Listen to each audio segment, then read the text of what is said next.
నమస్కారం. Public focus news కి స్వాగతం. ఈనాటి వార్త విశేషాలు. గంగా కావేరీ నదుల అనుసంధానం తన చిరకాల కోరిక అని సీఎం చంద్రబాబు అన్నారు. ఇవాళ అసెంబ్లీలో ఇరిగేషన్ ప్రాజెక్టులపై చర్చ సందర్భంగా ఆయన మాట్లాడుతూ తన హయాంలో రెండోసారి పుష్కరాలు జరగబోతున్నాయని అన్నారు. అందుకోసం భారీ ఏర్పాట్లు చేస్తున్నామని తెలిపారు. నదుల అనుసంధానం కోసం తాము ప్రయత్నిస్తున్నామని పేర్కొన్నారు. వంశధార నుంచి పెన్నా వరకు అనుసంధానం జరగాలని, అప్పుడే ఏపీలో నీటి సమస్య అన్నది లేకుండా పోతుందని అన్నారు. నదులను అనుసంధానం చేసిన తెలుగు తల్లికి జలహారతి ఇస్తామని పేర్కొన్నారు. ఇప్పటి వరకు ఇరిగేషన్ ప్రాజెక్టులపై 20,000 కోట్లు ఖర్చు చేశామని తెలిపారు. రాయలసీమ రాళ్లసీమగా మారకుండా దిశానిర్దేశం చేసిన వ్యక్తి ఒక ఎన్టీఆర్ఏనని అన్నారు. గాలేరు నగరి తెలుగు గంగ ప్రాజెక్టులను ఎన్టీఆర్ ప్రారంభించారని గుర్తు చేశారు. రాయలసీమకు నీళ్లిచ్చిన తర్వాతే చెన్నైకి నీళ్లు తరలించారని పేర్కొన్నారు. ఏపీలోని ప్రాజెక్టులన్నీ నాడు ఎన్డీఏ ఎన్టీఆర్ హయాంలోనే పూర్తయ్యాయని సీఎం చంద్రబాబు తెలిపారు. జిల్లాల మధ్య కూడా గొడవలు వచ్చాయి. అదే మరి ఫైనల్ గా మనం చూస్తే కాలువలో ఉండే రైతాంగం కూడా గొడవ పడే పరిస్థితి వస్తుంది. ఇంకొక పక్క ఎక్కడైతే ఇండస్ట్రీ రావాలన్నా, తాగేదానికి సురక్షితమైన వాటర్ ఇవ్వాలన్నా మనం వాటర్ మీద శ్రద్ధ పెట్టాల్సిన అవసరం ఉంది. అందుకే అధ్యక్ష ఈ ప్రభుత్వంలో ఒకసారి చూస్తే గోదావరి పుష్కరాలు ఫస్ట్ టైం నేను సమైక్య ఆంధ్రప్రదేశ్లో ముఖ్యమంత్రిగా ఉన్నప్పుడు గోదావరి పుష్కరాలు తీసుకొచ్చాను. దానికి కారణం ఏంటంటే అంతకుముందు జరిగేటి కానీ ప్రభుత్వం ముందుకొచ్చి చేయడం. దానికి కారణం మనం ప్రకృతిని ఆరాధిస్తాం, నీటిని పూజిస్తాం. ఎక్కడ చూసినా గంగమ్మ తల్లిని మనం పూజలు చేసే సంస్కృతి ఉండే దేశం ఇది. అందుకే నేను ఆ రోజు దేశం ఒకసారి అదృష్టం కూడా 2 పుష్కరాలు కండక్ట్ చేశాను. మళ్ళీ నెక్స్ట్ ఇయర్కి గోదావరి పుష్కరాలు కండక్ట్ చేసే పరిస్థితి వస్తున్న 3వసారి. ఆ నెక్స్ట్ ఇయర్ చూస్తే కృష్ణా పుష్కరాలు, అది కూడా 3వసారి కృష్ణా పుష్కరాలు కూడా ఈ ప్రభుత్వ ఆధ్వర్యంలో నిర్వహించే పరిస్థితికి వస్తుంది. ఒక విధంగా ఆలోచిస్తే ఇది ఒక అదృష్టం కూడా అని చెప్పి మీకు తెలియజేస్తున్నా. అయితే అధ్యక్ష ఇది అనునిత్యం జరగాలనే ఉద్దేశంతో మీరు ఒకసారి చూస్తే గోదావరికి అఖండ హారతి ఇచ్చాం. 365 రోజులు చేయాలనేది నా ఉద్దేశం. కృష్ణాకి పవిత్ర హారతి ఇచ్చాం. ఈ విధంగా నదుల్ని మనం పూజించితే తద్వారా ఒక బాధ్యత పెరుగుతుంది. అదే మరిగా వాటర్ సెక్యూరిటీ ఆటోమేటిక్గా వస్తున్న ఉద్దేశంతో మనం పెట్టుకున్నాం. ఈరోజు దిశ ఈ ప్రభుత్వం చాలా స్పష్టంగా ఉన్నాం. నదుల అనుసంధానం చేసి, ఎందుకంటే మనం లోయర్ రైపేరియన్ స్టేట్, ఇప్పుడే మంత్రి గారు చెప్పారు, గోదావరి 40 సంవత్సరాలు ఆవరేజ్ నీళ్లు తీసుకుంటే 3,000 టీఎంసీ సముద్రం లేకపోయినాయి. అదే మరి కృష్ణ పైన ప్రాజెక్టు కట్టారు, ఎప్పుడన్నా వరద వస్తే మనకు వస్తుంది. అలాంటి సందర్భాలు కూడా మనం ఫేస్ చేస్తున్నాం. ఈ 2 రివర్సే కాకుండా వంశధార దగ్గర నుంచి పెన్నా వరకు మనం కానీ నదుల అనుసంధానం చేసుకోగలిగితే, ఇంట్రా రివర్ చేయగలిగితే దీనివల్ల మనకు సమస్య చాలా వరకు పరిష్కారం అవుతుంది. ఫేజ్ 1లో మీరు ఆంధ్రప్రదేశ్ శాసన మండలి ఈ రోజు రణరంగంగా తలపించింది. రాయలసీమ ఎత్తిపోతల పథకంపై చర్చ సందర్భంగా అధికార ప్రతిపక్ష సభ్యుల మధ్య చెలరేగిన వివాదం చివరకు తోపులాట వరకు వెళ్లడంతో సభలో ఒక్కసారిగా ఉద్రిక్తత నెలకొంది. ఈ క్రమంలో పరిస్థితి అదుపులోకి రాకపోవడంతో చైర్మన్ మోషన్ రాజు సభను రేపటికి వాయిదా వేశారు. మంత్రి నిమ్మల రామానాయుడు సమాధానం ముగిసిన తర్వాత ఈ అంశంపై మరింత చర్చ జరపాలని వైసీపీ సభ్యులు పట్టుపట్టడంతో గందరగోళం మొదలైంది. అయితే మంత్రి వివరణ పూర్తయిందని స్పష్టం చేసిన మండలి చైర్మన్ మోషన్ రాజు తదుపరి ప్రశ్నకు అవకాశం కల్పించారు. ఈ తరుణంలో బీజేపీ ఎమ్మెల్సీ సోము వీర్రాజు మాట్లాడేందుకు ప్రయత్నించగా వైసీపీ సభ్యులు అడ్డుకున్నారు. తమ నిరసన కొనసాగుతూ ఉండగానే సోము వీర్రాజుకు మైక్ ఎలా ఇస్తారంటూ ఆగ్రహం వ్యక్తం చేసిన వైసీపీ ఎమ్మెల్సీ ఇజ్రాయెల్ తదితరులు ఒక్కసారిగా వీర్రాజు సీటు వైపు దూసుకుని వెళ్లారు. కేవలం వాగ్వాదానికి పరిమితం కాకుండా ఆయనపై దాడికి యత్నించడంతో సభలో కలకలం రేగింది. ఇరుపక్షాల మధ్య తీవ్రస్థాయిలో వాగ్వాదం జరగడం, సభ్యులు ఒకరిపై ఒకరు దూసుకుని రావడంతో సభ నియంత్రణ తప్పింది. ఈ క్రమంలో పరిస్థితి అదుపులోకి రాకపోవడంతో చైర్మన్ మోషన్ రాజు సభను రేపటికి వాయిదా వేశారు.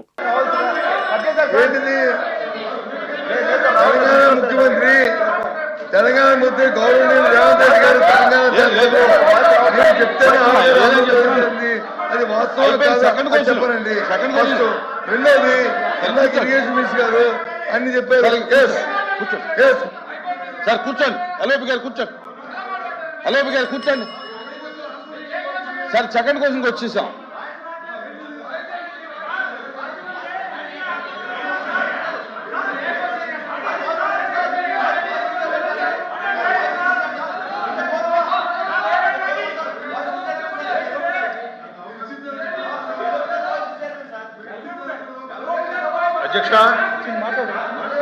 అధ్యక్ష, ఇది చాలా ప్రాధాన్యతతో కూడినటువంటి అంశం అధ్యక్ష. 1 minute అండి, క్లారిటీ రాను. కూర్చోండి ప్లీజ్, కూర్చోండి. శాసన మండలిలో రాయలసీమ ఎత్తిపోతల పథకం అంశంపై అధికార విపక్షాల మధ్య తీవ్ర వాగ్వాదం చోటు చేసుకుంది. వైసీపీ ప్రభుత్వ హయాంలోనే నిలిచిపోయిన ఈ ప్రాజెక్టుపై ఇప్పుడు తమను ప్రశ్నించడం ఏంటని కూటమి ప్రభుత్వ మంత్రులు వైసీపీ సభ్యులపై తీవ్ర స్థాయిలో మండిపడ్డారు. 4 ఏళ్ల పాటు ఆగిపోయిన పనులకు సమాధానం చెప్పకుండా ఇప్పుడు ప్రభుత్వంపై బురద చల్లటమేంటని నిలదీశారు. శాసన మండలిలో రాయలసీమ ఎత్తిపోతల పథకం అంశంపై మంత్రులు నిమ్మల రామనాయుడు, పయ్యావుల కేశవ్, అచ్చెన్నాయుడు మాట్లాడుతూ వైసీపీ తీరును తీవ్రంగా ఎండకట్టారు. రాయలసీమ లిఫ్ట్ పనులు 2020లోనే జాతీయ హరిత ట్రిబ్యునల్ ఎన్జీటీ ఆదేశాలతో ఆగిపోయాయని, ఈ విషయాన్ని నాటి తెలంగాణ మంత్రి హరీష్ రావు స్వయంగా ప్రకటించారని తెలియజేశారు. అలాంటప్పుడు 4 ఏళ్లుగా అధికారంలో ఉన్న జగన్ ప్రభుత్వం ఏం చేసింది? కనీసం కౌంటర్ కూడా దాఖలు చేయకుండా నిర్లక్ష్యం వహించిందని అన్నారు. మీ అసమర్థత కాదా అని ప్రశ్నించారు. 5 ఏళ్ల పాలనలో రాయలసీమ ప్రాజెక్టులను నిర్వీర్యం చేసి ప్రాజెక్టులు కొట్టుకుపోవటానికి కారణమైన జగన్ రెడ్డి ఓ రాయలసీమ ద్రోహి అని వారు అభివర్ణించారు. తెలంగాణ ముఖ్యమంత్రి రేవంత్ రెడ్డి గారు ఏదైతే అంశాన్ని లేవనెత్తారో, రాయలసీమ ఎత్తిపోతల పథకాన్ని నేను చెప్తేనే చంద్రబాబు నాయుడు ఆపారన్నారు. అది వాస్తవా కాదా? అది వాస్తవా కాదా? ఈ పథకాన్ని మళ్ళీ ఎప్పుడులో ప్రారంభించి ఎప్పుడులో పూర్తి చేస్తారో దయచేసి మీరు సమాధానం ఉంటే చెప్పండి, లేకపోతే సమాధానం పంపించండి. అది ఈ రెండు కొంచెం ఎందుకండి డైరెక్ట్గా అడుగుతున్నారు. ఆయన వచ్చి ట్రిబ్యునల్ వచ్చి ఆయన ఫైన్ వేసింది, ఆయన వచ్చి ఆపారు, ఇవన్నీ చెప్పారు. అంటే అప్పుడున్న ప్రభుత్వం ఎన్ని అడ్డంకులు వచ్చినా, ఎన్ని ట్రిబ్యునల్ గొడవలు వచ్చినా, ఏదైనా ఆ ఇంట్రెస్ట్ పని చేయాలన్న తపంతోనే ఆయన కార్యక్రమం చేశారు. కానీ ముఖ్యమంత్రి వచ్చి ఈ ముఖ్యమంత్రి గారిని ఆపాదిస్తూ మా ఎదుర్కొన్న సేవ అనుబంధాలతో ఈ కార్యక్రమం ఆపాలని చెప్పాడు. దయచేసి దానికి వివరణ ఇవ్వాల్సిందిగా మంత్రి గారు ఉంటే సమాధానం చెప్పండి, లేకపోతే తర్వాత చెప్తారని చెప్పాలండి. ఏదైతే అక్కడ ముఖ్యమంత్రి రేవంత్ రెడ్డి గారు మాట్లాడారు అని చెప్పారు. మరి అదే రోజు అక్కడ ఉన్నటువంటి హరీష్ రావు గారు కూడా మాట్లాడారు. ఆ రోజు 2020 సంవత్సరంలో ఎన్జీటీకి మేము వెళ్లి రాయలసీమ ఎత్తిపోతల పథకాన్ని ఆపాము. ఆపడమే కాదు, హరీష్ రావు గారు కానీ అదేగా అక్కడ ఉన్నటువంటి టిఆర్ఎస్ నాయకులు కూడా చెప్పారు. అధ్యక్ష, ఏదైతే ఆ రోజు జగన్మోహన్ రెడ్డి గారితో మేము మాట్లాడాము, దీని మీద ఇంత మించి వెళ్ళకు, నీకు ఆ రాయలసీమ ఎత్తిపోతల పథకం పేరు చెప్పి నీకు ఏం కావాలో అవి నెరవేర్చుకో, నీళ్లు మాత్రం అడక్కని చెప్పి మేము అడిగాం. ఆ రోజే మేము నిలిపివేశామని చెప్పేసి అక్కడ టీఆర్ఎస్ నాయకులు మాట్లాడుతున్నారు. అధ్యక్ష, పొరుగు రాష్ట్రంలో వాళ్ళ రాజకీయ లబ్ధి కోసం వాళ్ళు మాట్లాడతారు.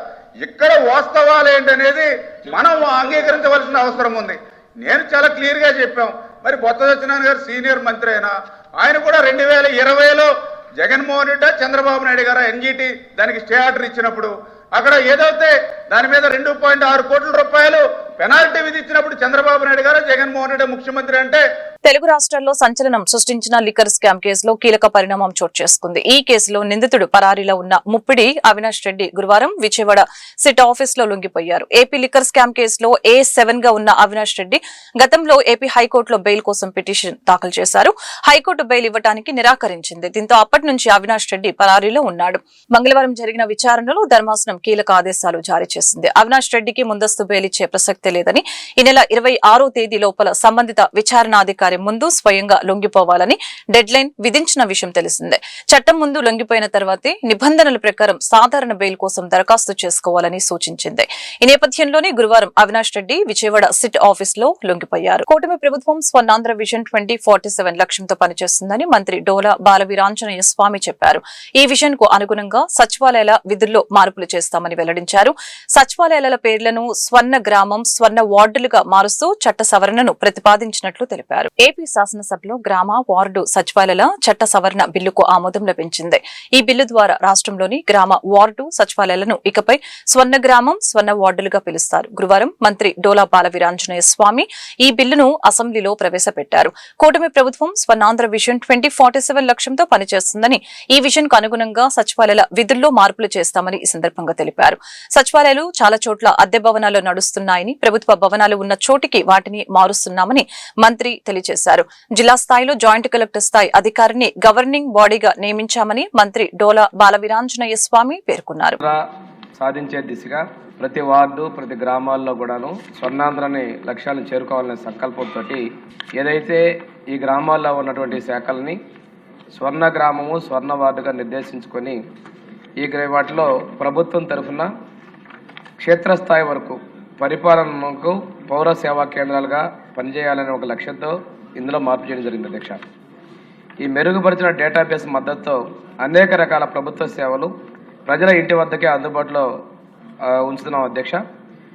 దాదాపుగా 100% జనాభాకు సేవలను అందించడమే కాకుండా గతంలో విస్మరించబడిన వర్గాలను కూడా కలుపుకోబోయేలాగా ఈ స్వర్ణ గ్రామ, స్వర్ణ వార్డు కార్యాలయాల్ని రూపొందిస్తున్నాం అధ్యక్ష.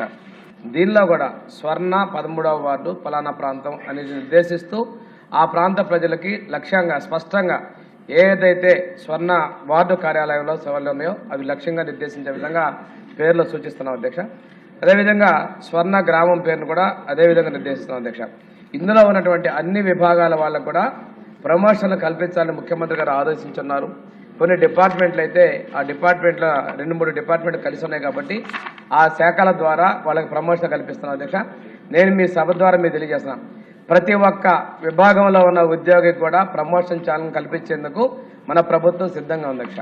ఇంతకుముందు నేరుగా హెచ్ఓడి తోటే సంబంధాలు డైరెక్టర్ నుంచి ఉండే అధ్యక్ష. ముఖ్యమంత్రి గారి సూచనల మేరకు జిల్లా స్థాయిలో జిల్లా స్వర్ణ గ్రామ, స్వర్ణ వార్డు అధికారిని ఒక నిర్మించడం జరిగింది. ఆఫీసుకు కూడా 10 మంది సిబ్బందితో స్ట్రెంగ్ చేయడం జరిగింది అధ్యక్ష. ఇది కూడాను జాయింట్ డైరెక్టర్, ఆ డిప్యూటీ కలెక్టర్ క్యాడర్ అధికారిని మనం అక్కడ నియమిస్తున్నాం అధ్యక్ష. ఇంకా వచ్చేటువంటి సవరణలు, సూచనలు తీసుకొని మరింత మెరుగ్గా స్వర్ణాంధ్ర విజన్ 47 సాధనగా ఈ స్వర్ణ గ్రామ, స్వర్ణ వార్డు లక్ష్యాలకు ఛేదించే విధంగా ముందుకు తీసుకెళ్తాను అని చెప్పి మీకు తెలియజేసుకుంటూ అధ్యక్ష, I move that the Andhra Pradesh గ్రామ సచివాలయం వార్డు సచివాలయం bill 2022 bill taking into consideration అధ్యక్ష. అవునన్నారు అందరూ అవునన్నారు. ప్రతిపాదన ఆమోదించబడింది. మార్చి 1వ తేదీ ఆదివారం దర్శి పట్టణంలో ప్రభుత్వ జూనియర్ కళాశాలలో ఉదయం 9 గంటల నుంచి మధ్యాహ్నం 3 గంటల వరకు ఉచిత మెగా మెడికల్ క్యాంపును ఏర్పాటు చేస్తున్నట్లు Darsi Telugu Desam party in charge doctor Gottipati Lakshmi తెలిపారు. దర్శి ప్రజల ఆరోగ్యం బాధ్యత ఒక డాక్టర్ గా నేను తీసుకున్నానని ఏడాది క్రితం మెగా మెడికల్ క్యాంపును ఏర్పాటు చేశామని తెలిపారు. అందులో దాదాపు 5,000 మంది ప్రజానికం వివిధ వైద్య పరీక్షలు చేయించుకొని ఉచితంగా మందులు అందుకున్నారని, ఆ సందర్భంగా ప్రజానికం యొక్క ఆరోగ్యం పట్ల మరింత బాధ్యత పెరిగిందని తెలియజేశారు. ఈ మెగా మెడికల్ క్యాంపులో గుండె, ఛాతీ, నరములు, గైనిక్, చిన్నపిల్లల డాక్టర్లు, జనరల్ మెడిసిన్ డాక్టర్లు ఇలా వివిధ విభాగాలకు చెందిన ప్రముఖ వైద్యులచే మెగా మెడికల్ క్యాంపును ఏర్పాటు చేస్తున్నట్లు ఆమె ప్రకటించారు. ఆరోగ్యం పట్ల ప్రజలు నిర్లక్ష్యం వహించవద్దని ఆమె సూచించారు. ప్రజల ఆరోగ్యం నా బాధ్యత. ఈ మార్చి 1వ తేదీ ఉదయం 9 గంటల నుండి సాయంత్రం 4 గంటల వరకు మెగా మెడికల్ క్యాంప్ ఏర్పాటు చేస్తున్నాను. ఈ క్యాంప్లో అన్ని బ్రాంచెస్కి సంబంధించి స్పెషలిస్ట్ డాక్టర్స్ అవైలబుల్గా ఉంటారు. జనరల్ సర్జరీ, ఆఫ్థమాలజీ, యూరాలజీ, కిడ్నీకి సంబంధించి కానీ కంటికి సంబంధించి ఆఫ్థమాలజీ, నరాల్ doctor, neurologist, endocrinology, hormones, BP, sugar సంబంధితులు, ఆర్థోపెడిక్ సర్జన్, ఎముకల స్పెషలిస్ట్, ఈఎన్టీ, చెవు, ముక్కు, గొంతు specialist, cardiology, heart specialist, general surgeon, urology, dental surgeon, పంటికి సంబంధించిన డాక్టర్, గైనకాలజిస్ట్, చిన్నపిల్లల వైద్యులు, ఇప్పుడు పీడియాట్రిక్స్, ఇట్లా అందరూ కూడా దర్శి ప్రజల ఆరోగ్యాన్ని దృష్టిలో పెట్టుకుని అందరూ స్పెషలిస్ట్ డాక్టర్స్ని నేను పిలిపించడం జరుగుతుంది. కావున ప్రజలు, కార్యకర్తలు, నాయకులు అందరూ కూడా ఇక్కడికి వచ్చి క్యాంప్లో టెస్టులు చేసుకొని మీకు ఆ డాక్టర్ దగ్గర సలహా తీసుకొని దానికి సంబంధించిన మనం టెస్టులు కానీ మెడిసిన్స్ కానీ అంతా ఫ్రీగా అందజేస్తున్నాను. అట్లాగే ఇక్కడ ఏదైనా ప్రాబ్లం ఉంది, వాళ్ళకి ఆపరేషన్స్ అవసరం అయితే మా హాస్పిటల్లో ఎన్టీఆర్ వైద్య సేవ ద్వారా లేదా ఈహెచ్ఎస్ ద్వారా లేదా ఈ కార్డ్స్ లేక ఇబ్బంది పడుతున్న వాళ్ళకి నేను ఫ్రీగా ఆపరేషన్స్ చేపించే బాధ్యత నాది. లాస్ట్ మెగా మెడికల్ క్యాంప్ సుమారు 5,000 మందికి ఉపయోగపడింది. వాళ్ళందరూ కూడా వాళ్ళ ఆరోగ్యం పట్ల జాగ్రత్త వహించి అందరూ వచ్చి మన క్యాంప్ని వినియోగించుకున్నారు. అట్లాగే ఈసారి కూడా అందరూ ఈ క్యాంప్ని వినియోగించుకోవాలని నేను మనస్ఫూర్తిగా కోరుకుంటున్నాను. ఎందుకంటే గత సంవత్సరంన్నరలో నాతో పాటు ప్రయాణించిన వాళ్ళు చాలా మందికి ఆరోగ్య సమస్యలు, దగ్గరగా చూసిన వాళ్ళ ఆరోగ్య సమస్యలతో వాటిని హెల్త్ లక్షణాలు నిర్లక్ష్యం చేసి ఆరోగ్య సమస్యలతో బాధపడటం చూశాను. అట్లాగే ఈ గడిచిన 1-2 నెలల్లో కొంతమంది స్ట్రోక్తో మరణించారు. ఈ మధ్య బాగా స్ట్రోక్, క్యాన్సర్ కేసులు ఎక్కువ అవుతున్నాయి. ఏమాత్రం చిన్న హెల్త్ ప్రాబ్లమ్స్ ఉన్నా నిర్లక్ష్యం చేయకుండా డాక్టర్స్ దగ్గరికి వెళ్ళి చూపించుకోవాల్సిందిగా అందరికీ నేను విజ్ఞప్తి చేస్తున్నాను. ధన్యవాదాలు. Cluster head master Abdul Subhan Vengalayapalli ప్రాథమిక పాఠశాలను సందర్శించి విద్యార్థుల యొక్క అభ్యాసన సామర్థ్యాలు మరియు జిఎఫ్ఎల్ఎన్ అమలు తీరును పరిశీలించి విద్యార్థులు తెలుగు మరియు ఇంగ్లీషు చక్కగా చదవగలుగుతున్నారని విద్యార్థుల్ని అభినందించారు. అనంతరం మధ్యాహ్నం భోజనాన్ని పరిశీలించి భోజనం చాలా బాగుందని సంతృప్తి వ్యక్తం చేశారు. అనంతరం పాఠశాలలో దాతలు సమకూర్చిన వసతుల్ని పరిశీలించి పాఠశాల అభివృద్ధికి సహాయం అందించిన దాతలను అభినందించారు. ప్రభుత్వ పాఠశాల అభివృద్ధికి దాతల తోడ్పాటు అందించడం అభినందనీయమని తెలిపారు. ఈ కార్యక్రమంలో పాఠశాల ఉపాధ్యాయులు, విద్యార్థులు పాల్గొన్నారు. ₹9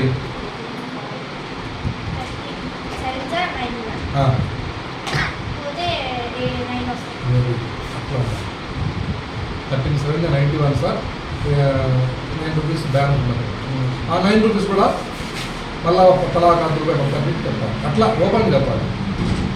సేమ్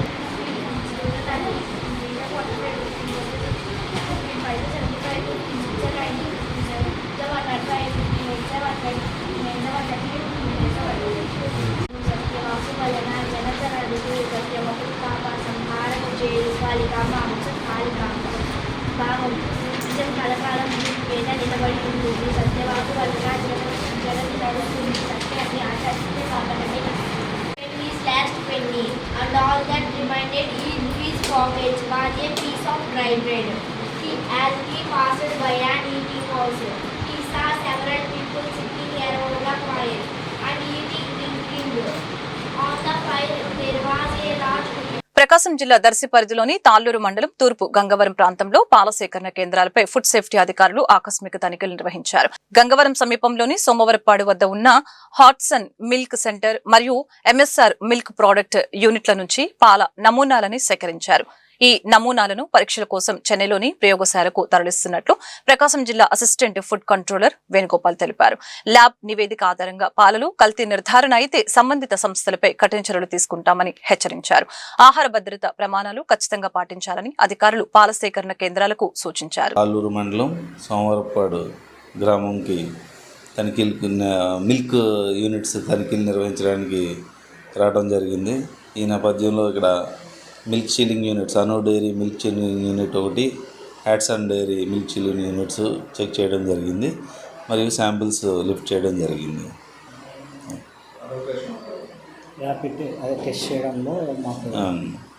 ఈ ఆన్ స్పాట్ టెస్టులు చేయడం జరిగిందండి. స్పాట్ టెస్టులు ఐడిన్కి మన డిటర్జెంట్ టెస్టులు చేయడం జరిగింది. ఎక్కడ కూడా మనకి ఎటువంటి ఇది మనకి తేలలేదు. సో శాంపిల్స్ లిఫ్ట్ చేసి ఎనాలిసిస్ పర్పస్ చెన్నై పంపించడం జరుగుతుందండి. చెన్నైకి పంపిస్తున్నామండి. చెన్నై మనార్క్ బయోటెక్ ల్యాబ్స్ అని అక్కడ పంపిస్తున్నామండి.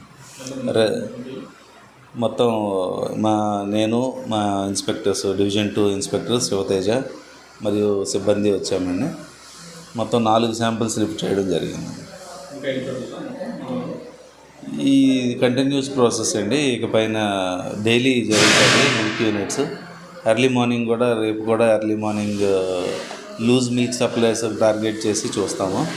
అలాగా మిగతా డిపార్ట్మెంట్స్ నుంచి కూడా సహకారం తీసుకుంటాం. లైక్ పోలీస్ వారు కానీ, లీగల్ మెట్రాలజీ వాళ్ళు కానీ, యానిమల్ హస్బెండరీ వాళ్ళు కానీ వాళ్ళతో సంప్రదించి ఇట్లాంటి కల్తీ పాల్పడేవారిని కఠిన చర్యలు తీసుకుంటామండి. అందరికీ నమస్కారం అండి. రాజమండ్రిలో జరిగిన పాల కల్తీ విషయం గురించి గౌరవ ఫుడ్ సేఫ్టీ కమిషనర్ గారి ఆదేశాల మేరకు, అసిస్టెంట్ ఫుడ్ కంట్రోలర్ గారి ఇన్స్ట్రక్షన్స్ మేరకు మేము ఈరోజు సోమవరపాడు విలేజ్ తాళ్లూరు మండలంకి రావడం జరిగింది. ఇక్కడ సార్ ఆదేశాల మేరకు మేము 2 చిల్లింగ్ సెంటర్స్ని విజిట్ చేశాము. ఈరోజు విజిట్ చేశాము. ఆ చిల్లింగ్ సెంటర్స్ పేర్లు వచ్చేసి అను డైరీ ఒకటి, హట్సన్ చిల్లింగ్ సెంటర్ ఒకటి. ఈ 2 వాటిలో కూడా మేము శాంపిల్స్ లిఫ్ట్ చేశాము. సార్ ఆధ్వర్యంలో మేము స్పాట్ టెస్ట్ కూడా చేశాము. స్పాట్ టెస్ట్లో మనకు ఎటువంటి అడల్ట్రేషన్ అనేది కనిపించలేదు. కాబట్టి మేము శాంపిల్స్ లిఫ్ట్ చేసి అవి చెన్నైలోని ల్యాబ్కి పంపిస్తున్నాము. ఆ రిపోర్ట్స్ వచ్చిన వెంటనే రిపోర్ట్ని బేస్ చేసుకొని మేము కేసెస్ ఫైల్ చేయడం జరుగుతుంది. ఈ విధంగా తనిఖీలు ఇదొక్క రోజుతోనే ఉండదు, ప్రతిరోజు చేస్తాము. కాబట్టి మీడియా మిత్రుల సమక్షంలో మేము పాల కల్తీ చేస్తున్న వారందరికీ హెచ్చరించేది ఏంటంటే, మీరు ఎప్పుడు కల్తీ చేసినా మీరు దొరకరు అని అనుకోవద్దండి. ఖచ్చితంగా అన్ని డిపార్ట్మెంట్ల సహకారం తీసుకొని మేము ఖచ్చితంగా దాడులు చేస్తాము. మీ మీద కేసులు పెడతాము. ఎవరు కల్తీ చేస్తున్నారని తెలిసినా మా నిఘా ఉంటుంది. మీరు కళ్ళు మూసుకొని చేస్తున్నాం, ఎవరికి తెలియదు అనుకోవద్దండి. మాకు దొరికితే చట్ట ప్రకారం ఏ చర్యలు తీసుకోవాలో ఎంతవరకు. ఆనాడు మార్టూరు శాసనసభ్యులు గొట్టిపాటి నరసయ్య గారు అగ్రహారం మసీదు నిర్మాణానికి సిమెంట్ ఇచ్చి నిధులిప్పించి కృషి చేశారు. ఇప్పుడు ఆయన తనయురాలు డాక్టర్ గొట్టిపాటి లక్ష్మి ప్రహరీ గోడ నిర్మాణానికి నిధులు మంజూరు చేయడంతో పాటు మాతో పాటు చేయి కలిపి పునాదుల్లో నీరు పోస్తూ అభివృద్ధిలో నేను సైతం అంటూ ముందుండటాన్ని అందరూ హర్షిస్తున్నారు. మరియు అదే గ్రామంలో పంచాయతీ 5 లక్షల రూపాయల నిధులతో సీసీ రోడ్డుకి భూమి పూజ చేశారు. తదుపరి గ్రామ ముస్లిం సోదరులు పెద్దతో కలిసి మసీదులో ప్రత్యేక ప్రార్థనలు చేసిన టీడీపీ యువ నాయకులు డాక్టర్ కడియాల లలిత సాగర్ గారు. అలాగనే కార్యక్రమంలో ములుమూరు మండల పార్టీ అధ్యక్షులు కురపాటి శ్రీను, మండల జనసేన పార్టీ అధ్యక్షులు తోట రామారావు, మాజీ మండల పార్టీ అధ్యక్షులు సోమేపల్లి శ్రీను, గ్రామ పార్టీ అధ్యక్షులు రావులపల్లి విరాంజీ, క్లస్టర్ రాఘవరెడ్డి, రామారావు, నాగరాజు, పౌలు, మేదరమెట్ల వెంకట్రావు, తెల్లయ్య, కూటమి శ్రేణులు తదితరులు పాల్గొన్నారు. ఇక్కడ గతంలో మా నాన్నగారు 25 ఏళ్ల కిందట మసీదు నిర్మాణానికి సహకరించి అందరికీ సహాయం అందించారు. ఇప్పుడు నేను ఇన్ఛార్జ్గా ఉన్నప్పుడు టైంలో అదే మసీదుకి ఇక్కడ మీ అందరికీ ప్రహరీ గోడ ఏర్పాటు చేయడం నాకు చాలా సంతోషంగా ఉంది. పవిత్రమైన రంజాన్ నెల మీ అందరికీ ఎప్పుడు ఆయురారోగ్యాలతో సంతోషంగా ఉండాలని మనస్ఫూర్తిగా కోరుకుంటున్నాను. అట్లాగే ఇక్కడ ఏ అభివృద్ధి కార్యక్రమాలైనా నా వంతు కృషి చేసి మన ముళ్ళమూరు మండలం అభివృద్ధికి, అట్లాగే దర్శి నియోజక అభివృద్ధి కోసం నేను ఎప్పుడూ కష్టపడతాను, కృషి చేస్తాను. మీ అందరి ఆశీస్సులు నాకు ఎప్పుడూ ఉండాలి. ధన్యవాదాలు. ఈ వార్తలు ఇంతటితో సమాప్తం. మరొక బులెటిన్ మళ్ళీ కలుద్దాం. నమస్కారం.